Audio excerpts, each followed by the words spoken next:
that's one of the things I talk about a lot. No is a complete sentence. Setting boundaries is self-care. Like you cannot, there's no way that you can do true self-care, not the, everybody's like hashtag self-care Sundays. If the Right. only time you do self-care is once a week, you're doing it wrong. Wrong. Welcome to Diversity Dish, where we're dishing on everything diversity, equity, inclusion, and justice related. My name is Sedruola Maruska, and we're bridging the gap between what needs to be said and what needs to be heard. Those individual experiences that are often ignored or simply dismissed. Sometimes I'm dining alone, sometimes I'm dining with friends, and sometimes I'm dining a la carte. No matter how I'm dining, it promises to be delicious. Let's dig in.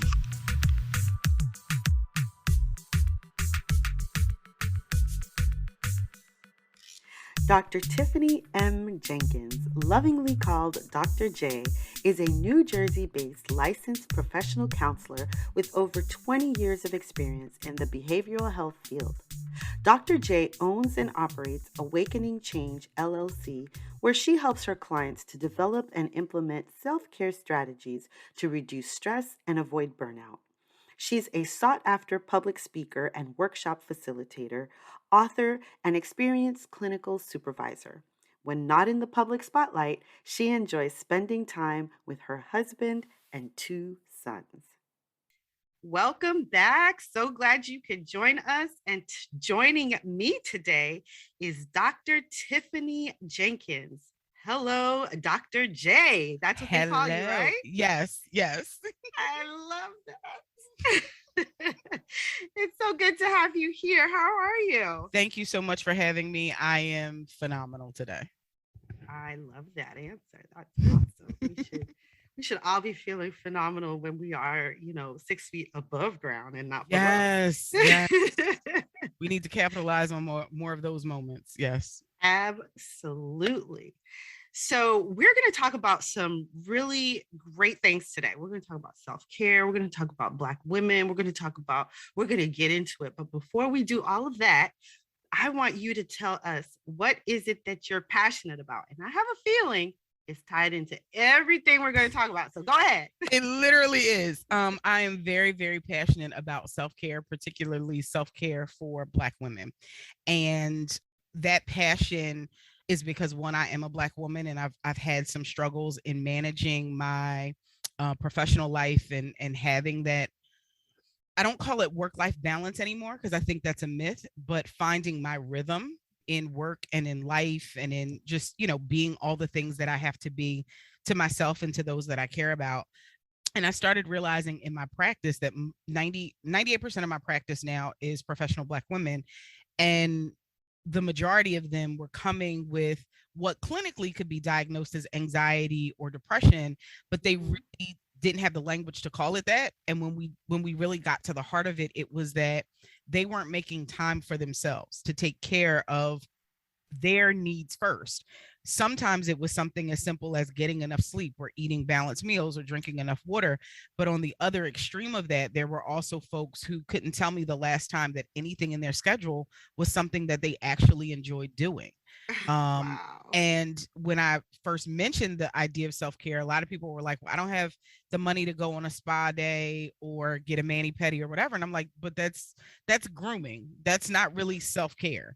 And so I found myself really having to break down, wellness is a multidimensional concept. What are the dimensions of wellness? All of that. And so for the past, I'll say, year and a half, 2 years, I've really been on this mission of like debunking the myth of self-care, and particularly getting Black women more on the self-care bandwagon, because I think if we can take better care of ourselves, we'll see some of those numbers go down for things like heart disease, stroke, diabetes, all of these other stress related illnesses that we are disproportionately affected by.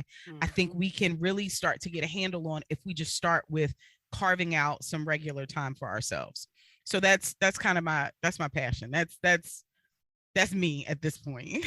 Yes, I am all about it. I love it. You are so right.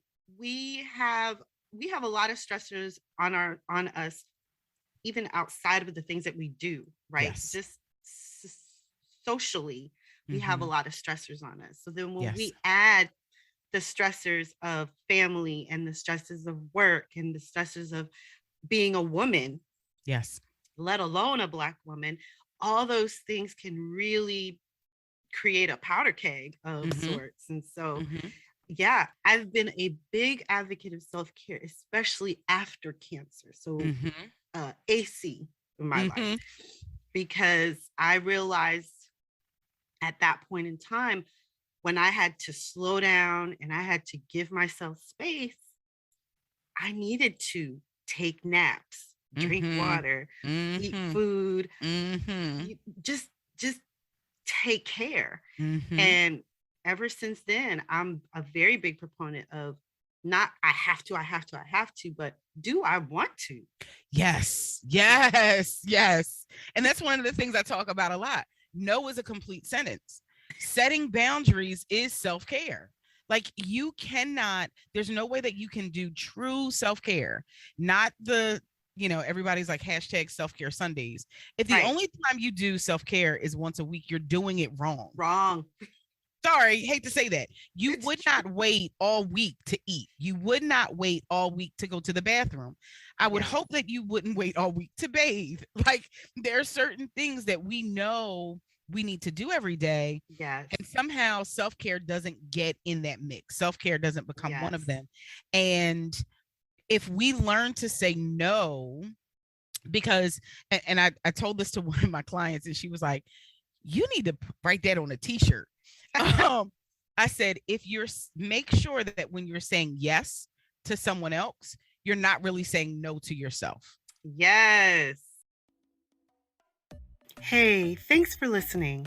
My name is Sedruola Maruska, and I help entrepreneurs and small businesses go from mediocre to magnificent by transforming their cultures to be more equitable and inclusive.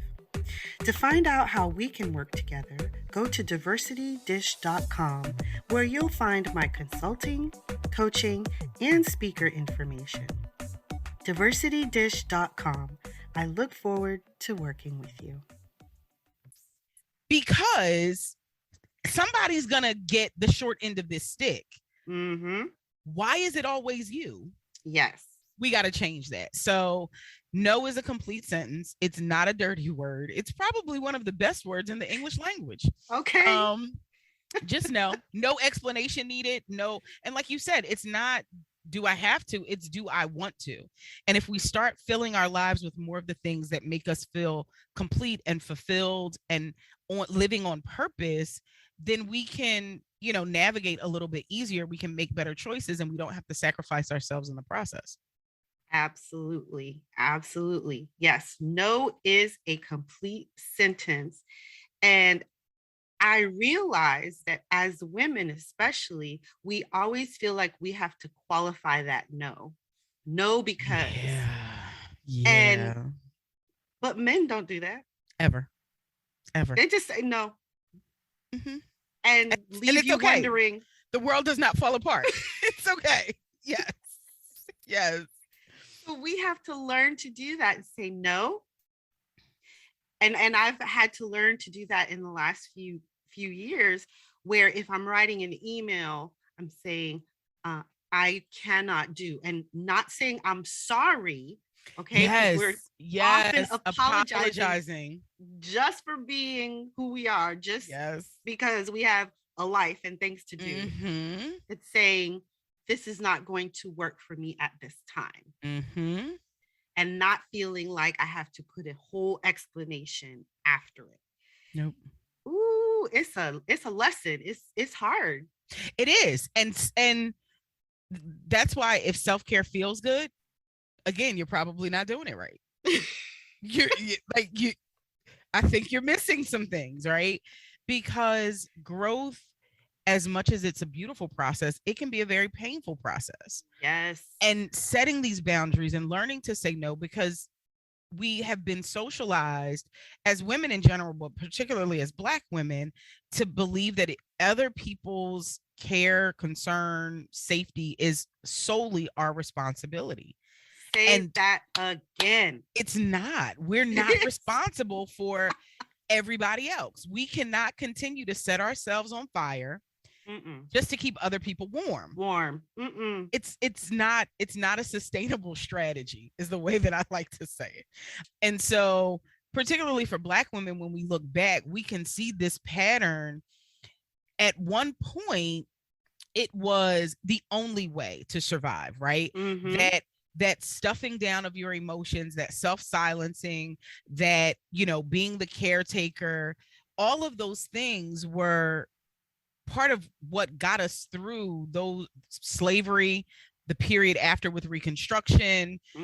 There were some things that our forefathers and foremothers had to do to get us to this point. But now that we've got other resources, we can choose to do something differently. So I always tell folks, it's not necessarily that it came from an impure place. It came from a very pure place, but it's been corrupted over time, so that now we are taking on all of the family's problems, doing everything for all of the family and not doing anything for us. If we fall apart, if your logic is correct, that you are the only one that can keep the family going, right? If you fall apart, then that means the family doesn't keep going. So self-care then is the gift that you give to them. You take care of yourself, you fill your cup, so that then you have something to give to others. And I say all the time, stop pouring from the cup. Everybody talks about, oh, you can't pour from an empty cup. You're not meant to pour from the cup to begin with. That means you're taking from something you need. Live a life that is so full and so abundant and so prosperous and plentiful. You actually are in overflow when you pour from the saucer. That's where you give to everybody else. You don't go into what you need and take from yourself in order to give to somebody else. Make sure you are complete and you're whole, and then you have something extra to give to the folks you care about. And I think particularly for Black women, that's where we struggle, because it's like, I can't take this time because auntie needs this and pop needs this and mom needs this and dad needs this. Okay, they all need that, but they also need you to not be snappy, not be short, not, crash potentially because you've had zero sleep, not pass out at work because you haven't eaten. Like, they need all of you to be at your best. And the only way you can do that is by pulling away, by setting boundaries, by saying no.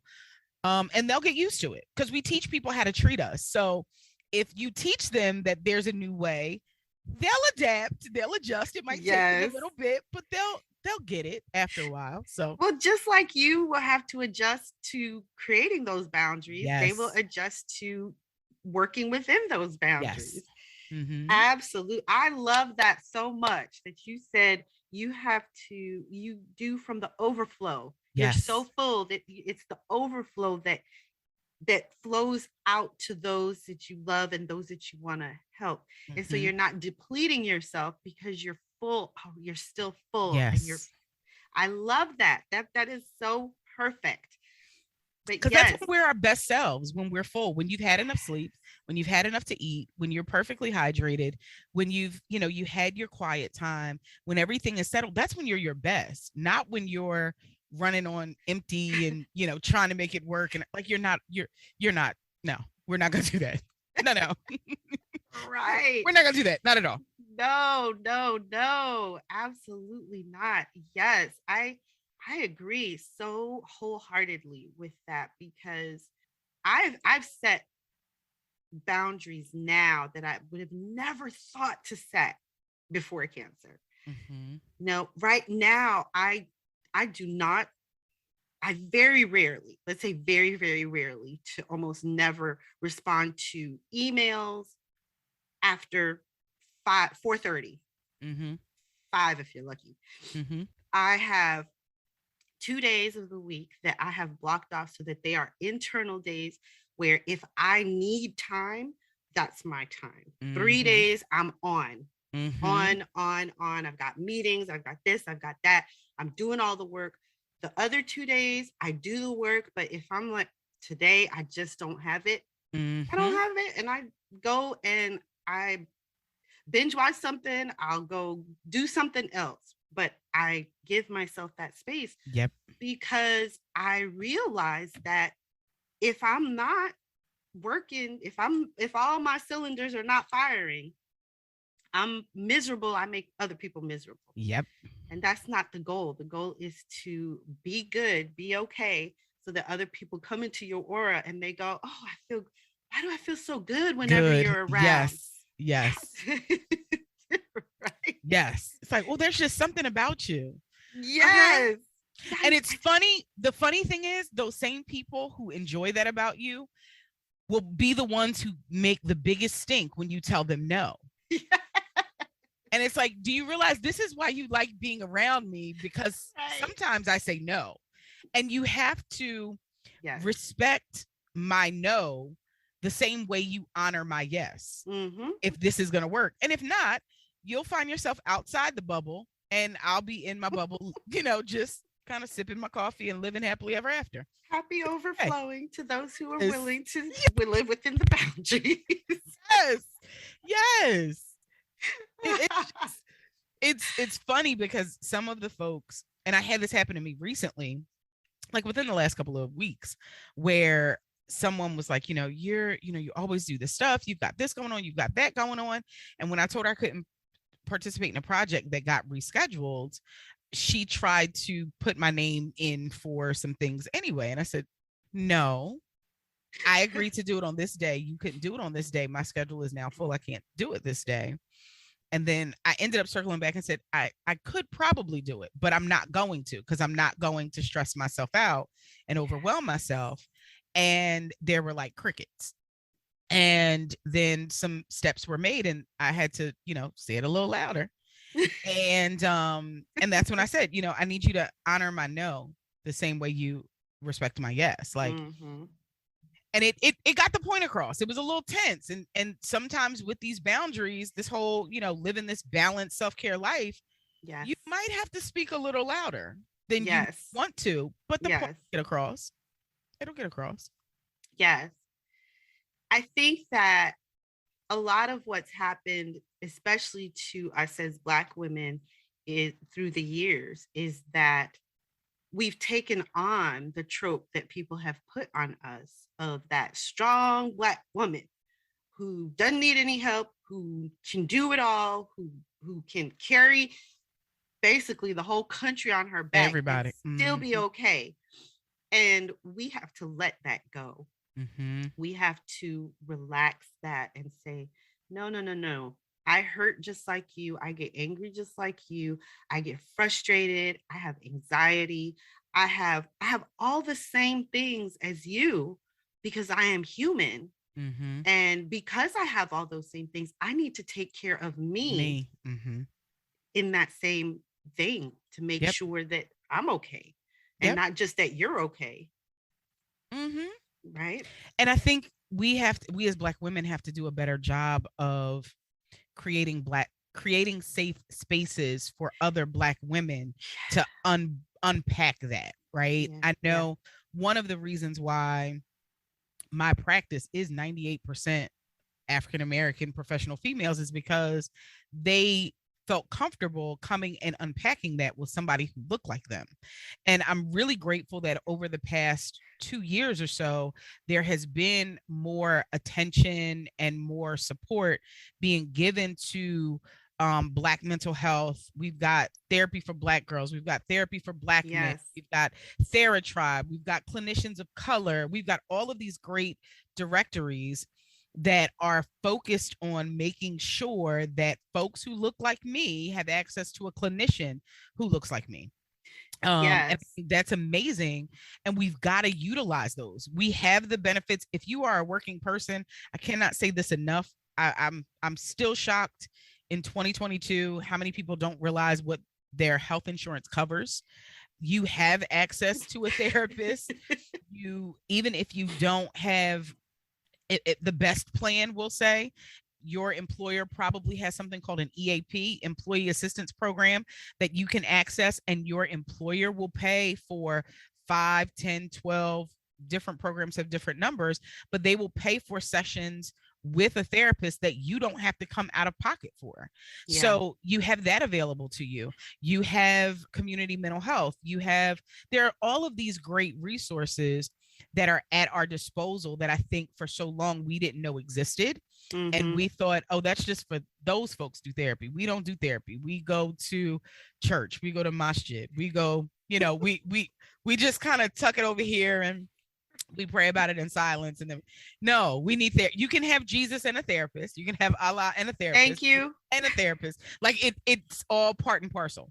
And really, spirituality is one of those 8 dimensions of self-care. Yes. So technically speaking, it's, if you're going to do the spiritual component, that's great. You need that. But there are 7 other dimensions that you need to be attending to, and you need to be consistently attending to. So even if you have a spiritual practice, that's just not the one day a week that you go in for corporate prayer or corporate worship. It has to be an everyday thing. What are you doing on a day-to-day basis to help strengthen your connection with something bigger than yourself? But seeing that growth in just making things more available and seeing just how many services there are available to folks is an amazing thing. And I think we need to really take advantage of that, because that provides us those safe spaces to unpack a lot of this stuff that we're carrying, a lot of the things that we won't utter because we feel like it's disrespectful to our family. We feel like, we're violating their trust or their faith in us by saying, I'm tired and I don't feel like doing all of these doctor's appointments, or I don't feel, and so this therapy becomes a safe space where the person you're talking to can't tell anybody. And if they do, you'd be a millionaire. Quite honestly. I mean, my insurance policy for liability is $1 million. Like if I do something to violate someone's confidence, you're getting paid. You're gonna be a millionaire. So there's no other safety and security than knowing that these things that we've been so reluctant to talk about, you now have this safe space that is protected legally.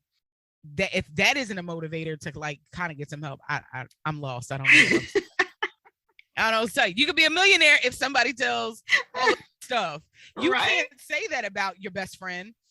As much as you love your best friend, you would not be a millionaire if your best friend told someone else she knows about what you've told her. You wouldn't. You want to hurt somebody, actually. So like, this is like a built-in, that's like the counseling pitch, right? That's my counseling pitch. Yes. That go to counseling, your secrets are safe with your therapist, and if they're not, you become a millionaire. Yes. Yes. I wanted and this is my fault. I'm dragging my feet, and I realize it is me to have a therapist but a therapist, of course, like you said, that looks like me, because I wouldn't have to over explain what I'm everything feeling. everything. Because I can just go in there and I can just say, oh, these people are just getting on my last nerve. And she could say, well, how so? Like, well, you know what happened? And you can go into the most, what would seem mundane situation. And she would go, I got you. I got it. I understand. And that's what I mean. That's what I wanted. I live out in the middle of nowhere in a predominantly white area. And so I was like, I just can't seem to find anyone. Now I found someone. I did go to therapy for Black girls. Now I just need to get the insurance connected to it. But I do believe in therapy. I do believe that we all need to be able to talk to someone, if nothing else, just to talk, just to get it out there, dump the brain. I journal. So in a way, I get it out. Yes. But it's always good to have that person connection to someone that you can trust, and just say, this is what's happening. And then they can give you some perspective or some insight that you would never think of. And that's what a lot of people say all the time. Yeah, I say all the time, I don't know what I don't know. Yes, you don't. You don't. Right? I think I'm okay. I'm going along. I think I'm all right. And I'll go sit down and I start telling the story. And then they'd be like, let's talk about that. And we're like, what? Yes. What do you mean? Let's talk about that. Like, why are we talking about that? It just happened on a Tuesday. It's okay. Exactly. No.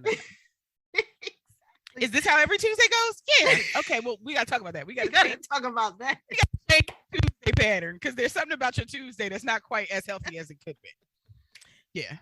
And it's funny because I have some clients who have never tried therapy before, so I'm their first experience. God bless them. And then I have other clients who have tried therapy with white male therapists and white female therapists, and their experience is largely the same, having to like tell the story before the story, because when you start the story, you see the eyebrow raise, and then it's like, no, wait, let me explain. It's not that. Or like I had a client who said something like, she was talking about her son, and she was like, I'm ready to choke this little boy.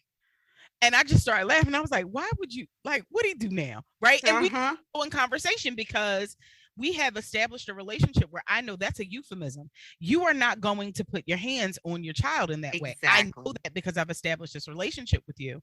And then she stopped. We had gotten further in the conversation. She stopped. She said, you know what I just realized? I said, what? She said, we did not miss a beat in this conversation. You didn't like start the DCPMP questions, and I was like, no, because I've seen you with your son. I've watched your interactions with him. I know how much stress it is on you to be a single parent. We've talked about your stresses and how you really do want what's best for him. I have no reason to believe that was anything other than what I say to my 15 and 17-year-old on a regular basis. Okay. Exactly. And that right there is what makes the difference. Yep. We don't have, because I always feel like if I go in to sit with a white therapist, female or male, I will have to code switch. I will have to speak in a way that they can understand, that makes them feel comfortable. And how is that helping me? Because I am still not. You're not going to say anything. Fully right. I'm not fully there, not fully myself, because I know that they can't understand and they can't handle it. Mm-hmm.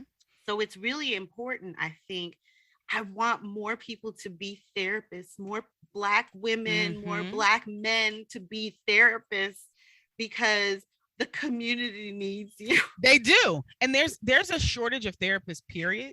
Yes. Like, just in general. And then when you look at that number compared to how many, I'll say Black and brown therapists there are, it's crazy. And so I recently got asked to be on a panel to develop this like cultural humility toolkit for therapists, because we're also doing some work trying to make sure that from the intake, this stuff is addressed, because let's face it, there are not enough people who look like me. Yes. I understand it makes it better, but the real issue is y'all need to deal with us, because we got to learn how to deal with you. Yes. You know what I mean? So it's like, I'm really working on equal sides of this to try and make sure that we have competent care in general, so that one day, probably when I'm like dead, gone, and worm food, finally somebody can walk into an office and not have to do that, not have to have their guard up or code switch or whatever, because it's not fair. All that does is perpetuate the very behaviors that are keeping me stressed out and stuck and overwhelmed. It doesn't at all help me to release it. So it's a huge problem. I can't tell you how many calls I get that that ask me, because I'm not actually taking new clients. I have therapists in the practice who are like, well, wait, the person you're sending me to, they're Black like you, right? Yes, they're Black like me. Okay. I just wanted to make sure, because no, it's okay. Like, and it's a real concern. Like, yes, it is. And can you believe I had an insurance company tell me that a client looking for a Black female therapist as a Black female, that was not medical necessity, that I didn't have to be, because I was out of her network and we were asking for a single case agreement. They was like, well, she can go to any therapist. I said, Oh No, no. you can go to any therapist. No. This Clearly, doesn't work. it doesn't.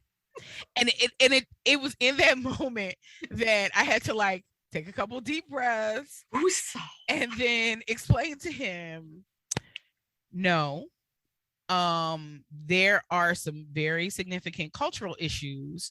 I said, and I'm assuming that you are white based on your response.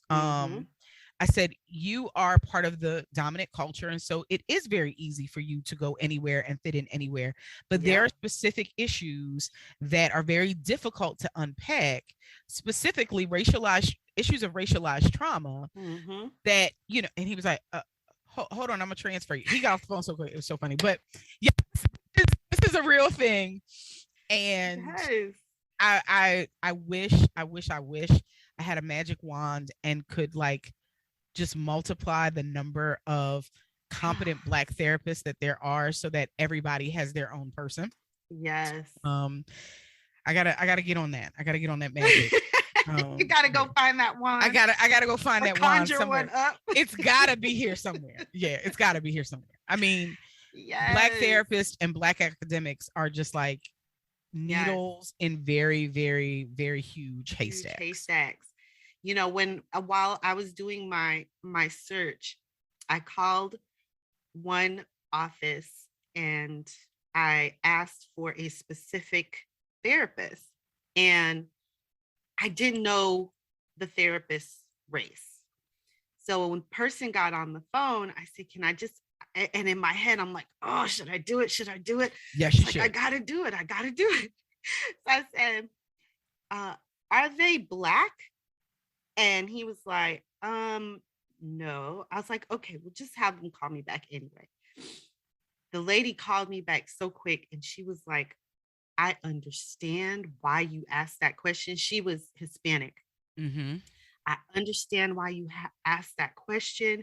She said, I am so sorry to tell you that it's going to be really hard for you to find someone that is Black, but I appreciate that you asked, and I will, you know, and she just went into just being really helpful. But I was so like, the angst for me. Yes. Like, do I ask? Like, you asked. Okay, and I'm going to tell you why.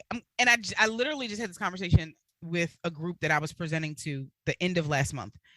You pay insurance premium that pays that provider.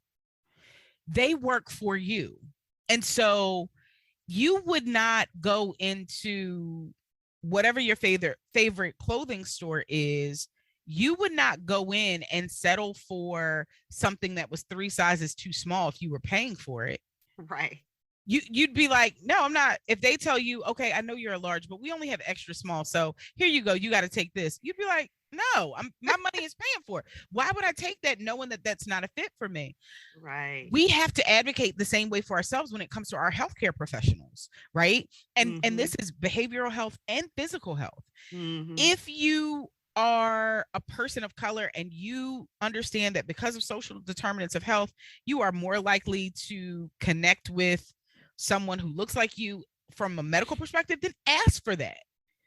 Like I said, where it's a needle in a haystack, but you will never know how close you are to that needle if you never ask for it. And it is really our responsibility to advocate for ourselves. But again, that's all part of that historical trauma that we aren't allowed to ask for what we want. We settle for whatever we're given. Yes. And we've got to start doing our work to kind of break out of those ways of thinking, and really start demanding from our healthcare providers, Black, brown, green, polka dot, stripe, white, whatever. Yeah. We've got to start demanding what it is that we need. Stop settling for that 10-minute, I call it the 10-minute drive-by conversation with your PCP when you know you've got 30 questions still spinning in your head. No, stop them and ask them. I need you to clarify this for me. What did you mean when you said that? What does this actually look like? Cost associated with that? You know, sitting and having those conversations so that you leave with the information that you need to be your best self is crucial to our overall wellness. And I think that we got to start doing more of that. So yeah, asking the question. So before you make this appointment, Is this a Black person? Yes. Okay. Okay. Yes. And where did they go to school? Like, what is their like? And I encourage folks, especially folks who meet me for the first time, you have to interview me just like I'm interviewing you. Mm-hmm. Clinical presentations that are not really appropriate for the way that I like to do therapy. And so I want to know that up front.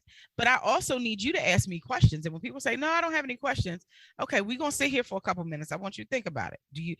I'll tell you my education background. I'll tell you this. I'll tell you that. What now? You still don't have no questions? Okay.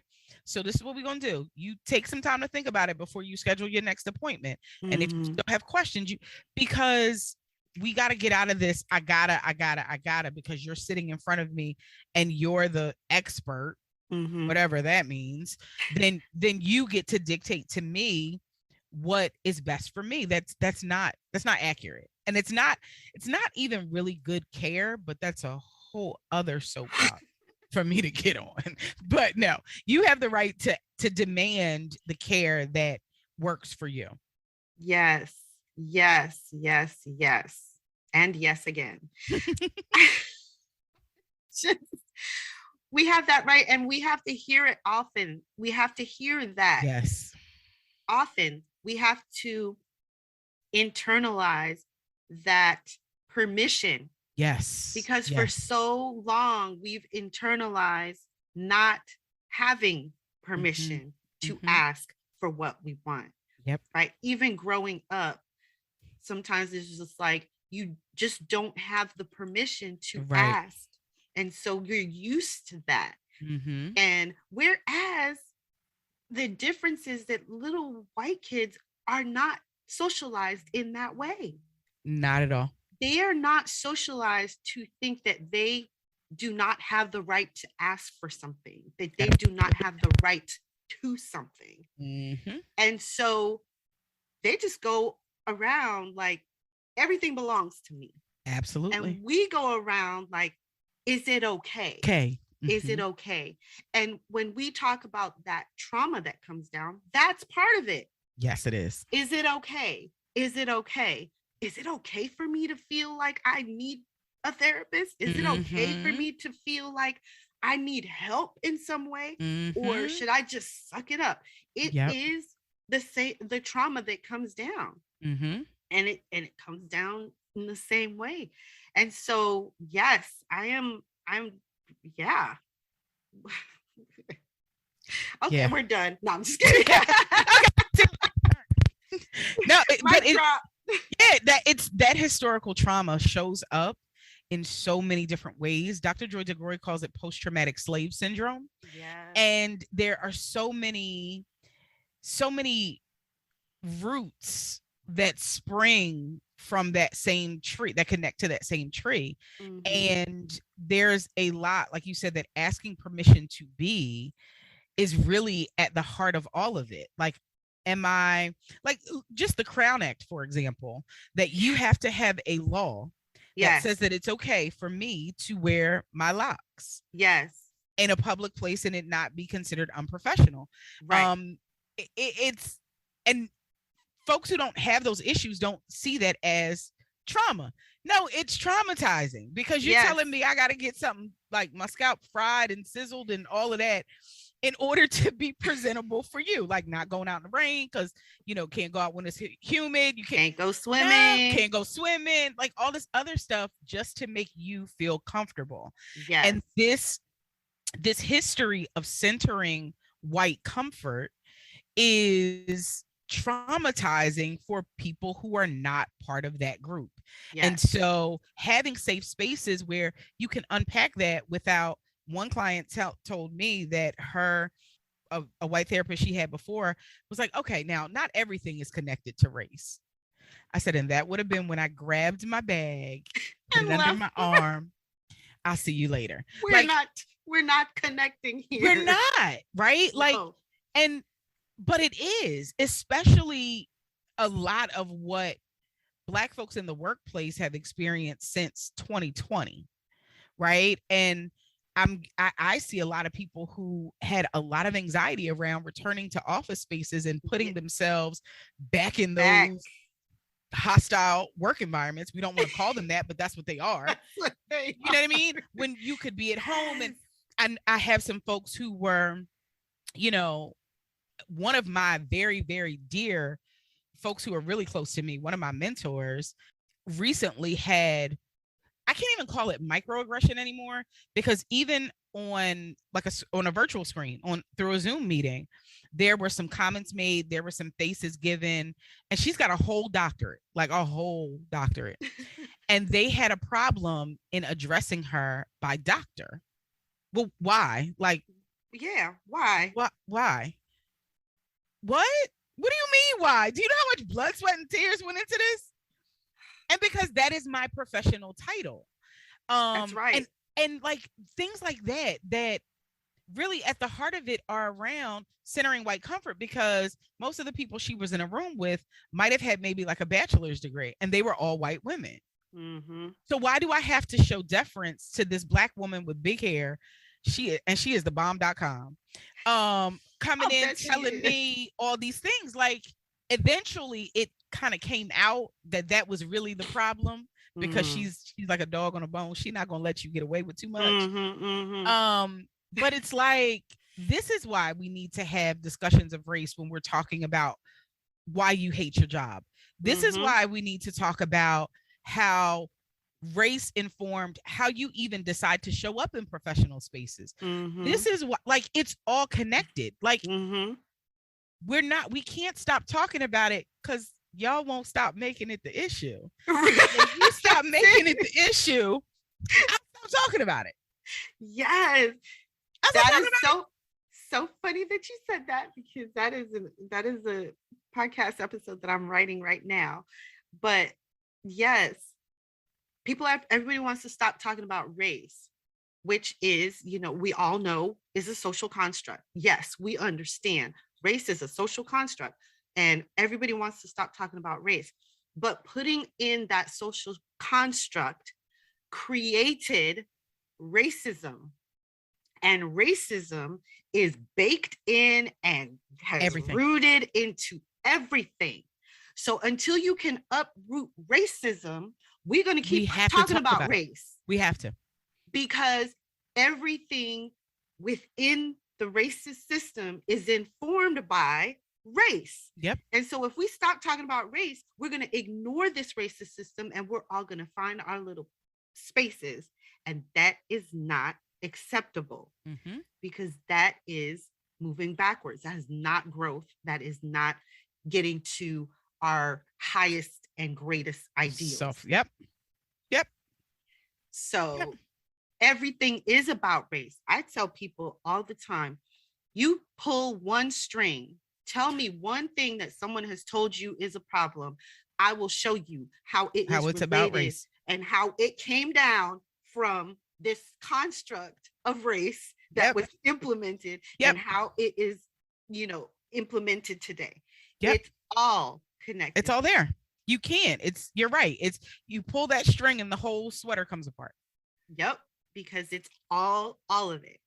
So yeah, it's, and when people say that just shows how far removed they are from the conversation, right? Which is why absolutely you want to walk out on that therapist and say, well, everything's not about race. Clearly we're not on the same page. Gotta go. Bye.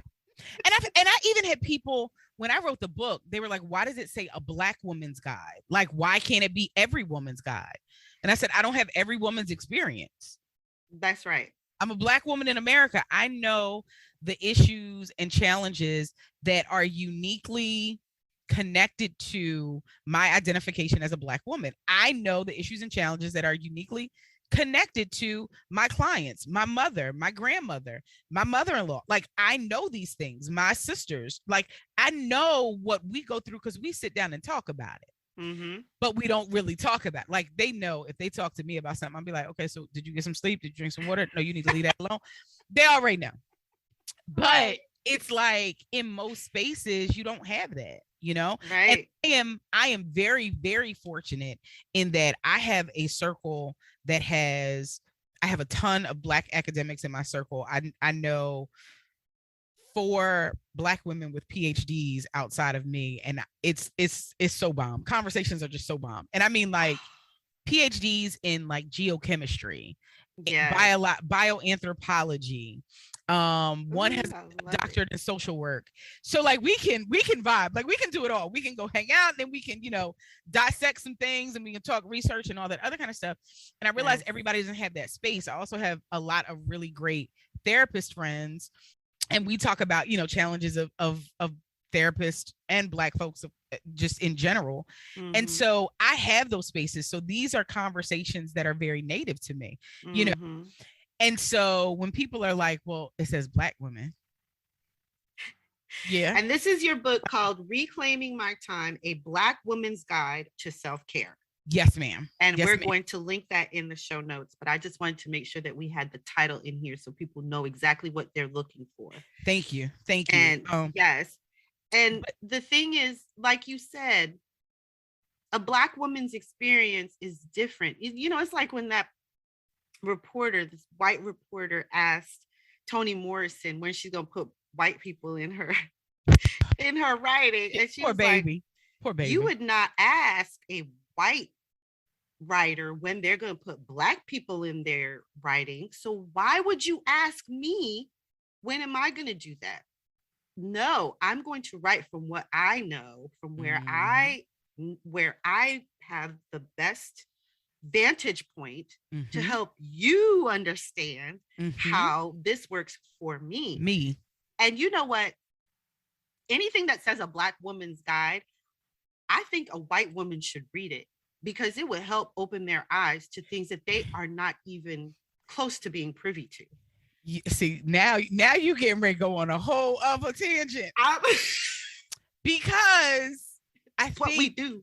I think technically speaking, you're right. But just by virtue of the fact that it says a Black woman's guide, there are many, I'm not going to generalize. Yes. There are many white women who would rather use that as a point of contention rather than a point of information.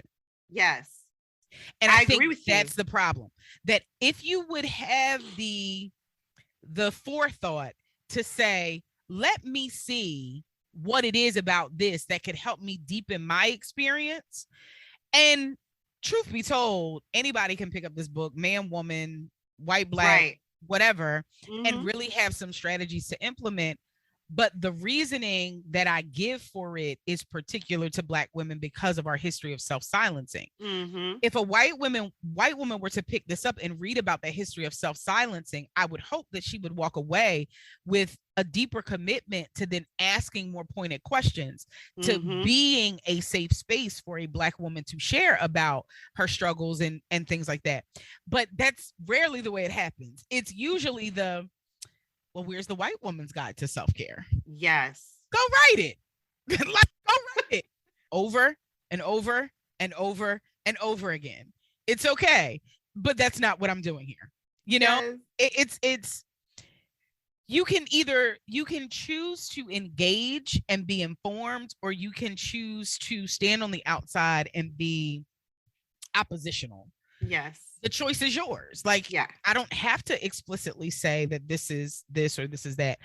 And the way that I write using a lot of colloquialisms and things like that are unique to our way of communicating. Like, do I know how to code switch? Absolutely. Like I know how to code switch. I can switch it on real quick if I need to.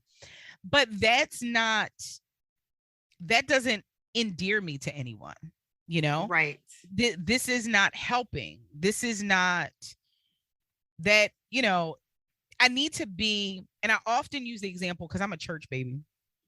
I often use the example that when Jesus was talking to the fishermen, he talked about fish. When Jesus was talking to the farmers, he talked about farming. Like, you have to be relevant in order to get your message across. Yes. Because could the farmers understood some of what he was saying when he talked to the fishermen? Probably, but it wasn't going to be as native to them as using language that they were innately familiar with, right? Yes. And vice versa. So The reason why it's a Black woman's guide is because I'm a Black woman and I talk to other Black women, and we know what's going on. We cool over here. You might need to go and reference what is it, urbandictionary.com a couple times, and you might have to stop and figure it out, but welcome to our world, because this is what we have to do all the time. All the time. I often tell people, like, don't be ashamed of your ability to code switch. It really is proof of your emotional intelligence. It means that you can read the room where you are and know how to communicate in whatever language is the language of that room. So you don't have to be ashamed of code switching. It's really a superpower. But that's a whole conversation. So yeah, it's it's all the things. Preach, Dr. J, preach.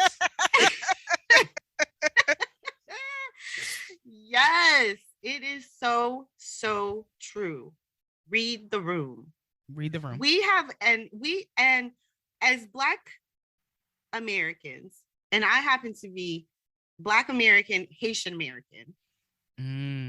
We have superpowers that are connected to the ability to read a room. Yes. Because we have to go into different rooms that offer different things all the time. The way that I go into an all Haitian situation where there are elders present that do not speak English, that only speak Creole, is not the way I'm going to go into a room where there are all white people who all speak in the same language and all thinking kind of pretty much in the same vein of things. There's a total difference, and being able to navigate both spaces is a superpower. It absolutely is. When I was 10 years old, we moved from all white Salt Lake City, Utah to all Black New York City. Because I was born in New York, but we went back to New York City. When I got to New York City, it was culture shock. Yeah. Like, I was like, I don't understand what they're saying. Like, what is going on, right? But I'm so grateful that we did that, because it affirmed me. I was at the point where I was questioning everything about myself, because I didn't look anything like my little white friends. And I was questioning everything about myself. I got to New York, and as culturally shocking as it was, the language, the movements, the music, everything. It was beautiful because it affirmed everything about me and everything that I needed to tap into in order to not question why I was who I was and looked the way I did. So there's a definite superpower. Definite superpower. I mean, we're socialized in this society that is, this racist system that says that the whiter you are, the righter you are. Yes. And the darker you are, the wronger you are. Yes. We're all socialized into this system. And so being in this system means that we have to actively work to know that it is a made up system meant to keep us down. It was designed that way. Right. Yes. And that's why when people say the system is broken, I'm like, no, it's not. It's functioning exactly as it was intended. Yes, it's not broken. No, it's not. Stop drinking the Kool-Aid. It is not broken. It is functioning exactly the way it was programmed to. And we have to reprogram ourselves. It's almost like a friend of mine calls it like living in the Matrix. You have to kind of like reprogram yourself so that you know how to navigate these spaces without bringing harm to yourself. Yes. So that's why when people ask these questions about, well, why is it a Black woman's guide? Or why isn't there a white history month? Or why, when people start asking these dumb questions, go ahead, say it. Asinine questions. You go, we're all living in this system that constantly giving us this information. You think there's something I don't know about you.